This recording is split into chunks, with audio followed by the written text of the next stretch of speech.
आप देख रहे हैं देश लाइव, देश की आवाज।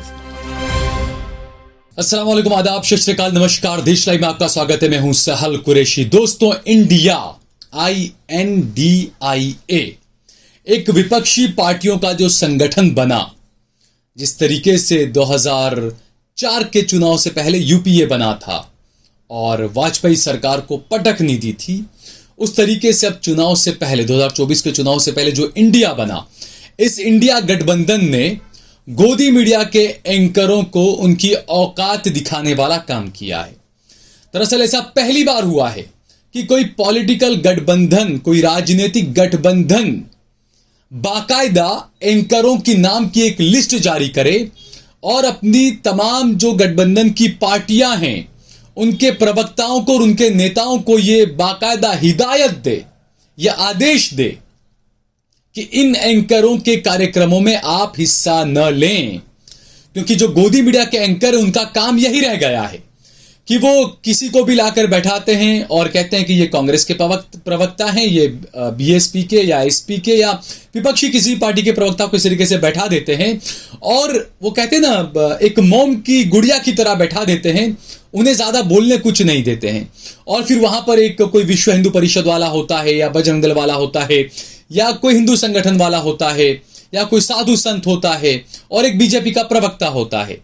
उन दोनों से कहते हैं कि आप अब खूब अटैक करिए इस विपक्षी पार्टी के नेता पर या किसी मुस्लिम नेता पर, और उसके बाद में खूब उसकी ऐसी तैसी करवाते हैं, मिट्टी पलीत करवाते हैं। और जब वो विपक्षी नेता कुछ बोलना चाहता है तो उसको कुछ बोलने नहीं दिया जाता है। चालू डिबेट में हमने अक्सर देखा कि मैं खुद भी कई डिबेट्स में रहा, इस तरीके से अलग अलग डिबेट्स में रहा मैं, तो मैंने खुद ने ये चीज को महसूस किया। मैंने खुद ने और मेरे जो दर्शक थे उन्होंने वो वीडियो देखकर मुझे कहा कि सहल भाई, जब आपकी बोलने की बारी आती है तो आपकी आवाज को कम कर दिया जाता है, या फिर जब डिबेट चल रहा है तो डिबेट में जब बीच में सब लोग बोल रहे होते हैं तो आपकी आवाज को उस वक्त भी बिल्कुल दबा दिया जाता है या कम कर दिया जाता है, जबकि दूसरे जो गेस्ट होते हैं उनका बीच बीच में अक्सर आवाज आता रहता है। और जब आप बोल रहे होते हैं तब उनका आवाज नहीं दबाया जाता, उनका आवाज भी चालू रहता है। यानी कि जो विपक्षी पार्टी के नेता हैं या जो मोदी सरकार की गलत नीतियों का विरोध करने वाले जो लोग डिबेट्स में बैठते हैं उनकी आवाज को दबाया जाता है। और इसीलिए इंडिया ने यह तय किया है कि 14 ऐसे गोदी मीडिया के एंकर हैं, मैं आपको उनके नाम भी बताऊंगा, कि इन एंकरों के कार्यक्रम में हमारे कोई भी प्रवक्ता आधिकारिक तौर पर नहीं जाएंगे। ये देश की राजनीति में, देश के इतिहास में, आजाद भारत के इतिहास में ये दूसरी बार ऐसा हुआ है जब मीडिया का बॉयकॉट किया गया है बड़ी बड़ी विपक्षी पार्टियों की तरफ से। 2019 के लोकसभा चुनाव से पहले कांग्रेस पार्टी ने ऐसा किया था। कांग्रेस पार्टी ने साफ किया था कि कांग्रेस पार्टी का कोई भी प्रवक्ता इस तरह के गोदी मीडिया के चैनल्स में नहीं जाएगा। लेकिन इस बार तो बाकायदा एंकरों के नाम जारी की है, 14 लोगों की लिस्ट जारी की है। इन 14 लोगों की लिस्ट में किनके नाम है वो मैं आपको बताता हूं कि 13 तारीख को जो मीटिंग हुई थी, इंडिया की कोऑर्डिनेशन कमेटी की जो मीटिंग हुई थी, उसमें यह फैसला लिया गया और यह कहा गया कि ये जो निम्नलिखित जो 14 एंकर्स हैं ये देश को तोड़ने का काम करते हैं और लड़ाने का काम करते हैं और ये बिल्कुल एक तरह से मोदी का भोंपू बनकर ये लोग अपना काम कर रहे हैं। तो इनको लेकर जो वो एक पत्र जारी किया इंडिया की तरफ से और कहा गया कि इन लोगों की लिस्ट में, इन लोगों की डिबेट में, कार्यक्रम में कोई भी इंडिया का प्रवक्ता या इंडिया में शामिल पार्टी का कोई प्रवक्ता शामिल नहीं होगा। इनमें पहले नंबर पर नाम है अमन चोपड़ा।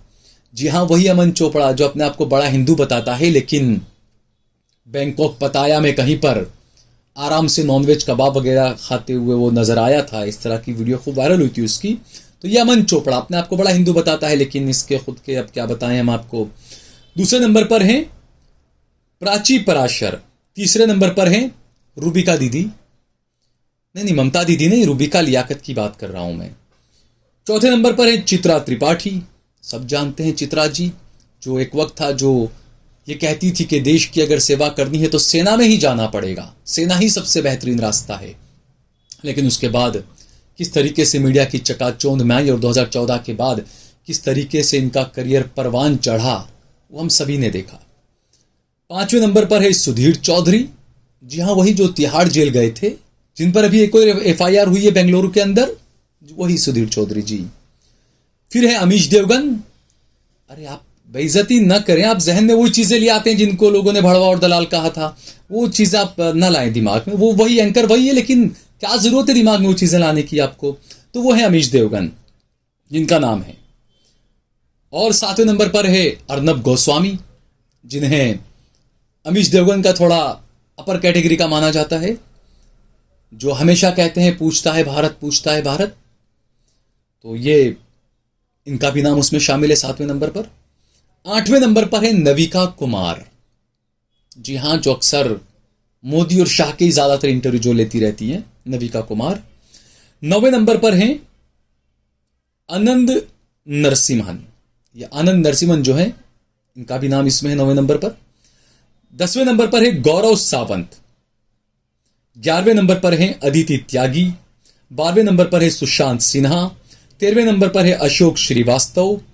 और 14वें नंबर पर हैं शिव अरोर। तो ये वो एंकर्स हैं जिनके नाम का बाकायदा अपनी एक लिस्ट के अंदर जब इनका एक मीटिंग हुई और उसके बाद बाकायदा एक पत्र जारी किया गया, जिसमें यह कहा गया कि ये 14 वो एंकर हैं न्यूज चैनल्स के। इसके अंदर डिबेट्स में या इनके किसी भी कार्यक्रम में इंडिया में शामिल कोई भी राजनीतिक पार्टी का, यानी कि विपक्षी पार्टी का कोई भी प्रवक्ता हिस्सा नहीं लेगा।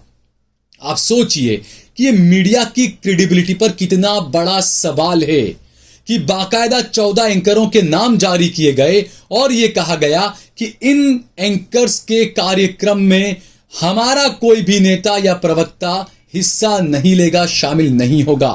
अब लोग इस पर चुटकुले भी बनाने लगे हैं, लोग इस पर हंसी मजाक भी करने लगे हैं। लोग ये कह रहे हैं कि जो लोग ऐसे हैं, जो गोदी मीडिया के दूसरे एंकर्स हैं, जिनके नाम इस लिस्ट के अंदर नहीं हैं, उन्हें जो है अब उनके मालिकान, उनके आका अब सवाल करने लगेंगे कि आपकी तेल मालिश में कमी कहां रह गई कि आपका नाम इस लिस्ट के अंदर नहीं आया।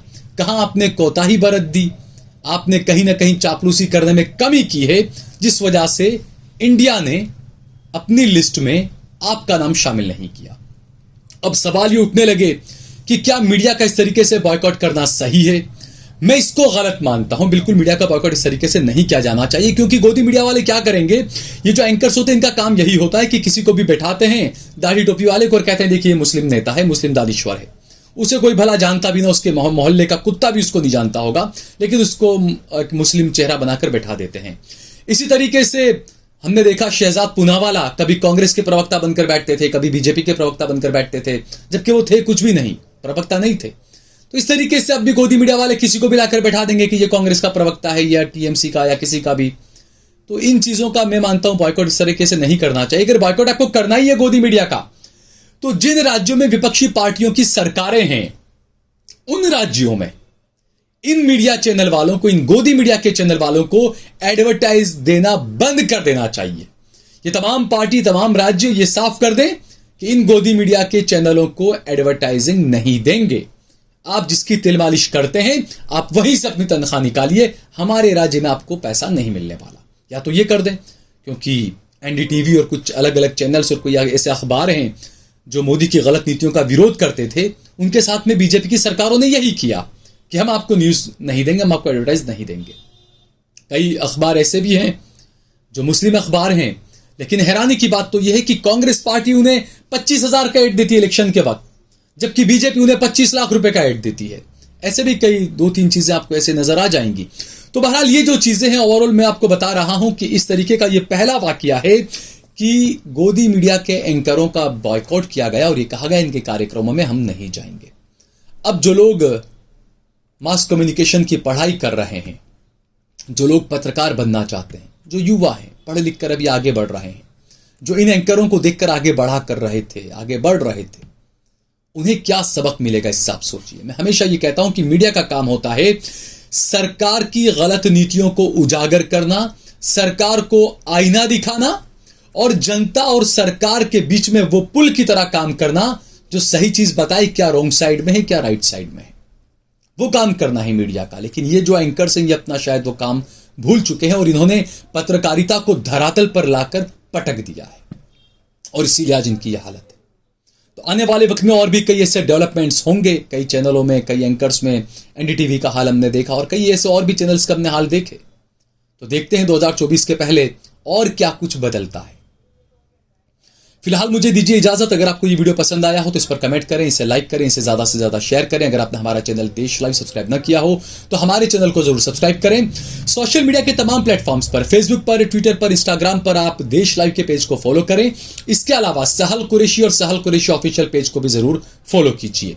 हमने हमारा नंबर भी दिया हुआ है। हम बार बार ये बात कहते हैं कि आप चाहे नरेश हैं, मुकेश हैं, अब्दुल हैं, माइकल हैं, जॉनी हैं, आप जो भी हैं, आपके साथ में कहीं पर भी नाइंसाफी हो रही है तो हमने हमारा नंबर दिया है, आप हमें जरूर बताएं। अगर वाकई में आपके साथ में नाइंसाफी हो रही है तो हम आपके आवाज को हमारी पूरी देश लाइव की टीम के साथ में बढ़ चढ़कर उठाएंगे। सरकार तक, पुलिस तक, आपके अधिकारियों तक आपकी आवाज को पहुंचाने की हम पूरी कोशिश करेंगे। हमने हमारा नंबर दिया हुआ है। कुछ सुझाव भी अगर आपके जहन में है तो सुझाव भी हमें जरूर दें और हमारे नंबर के जरिए हमारा ज्यादा से ज्यादा सहयोग भी करें।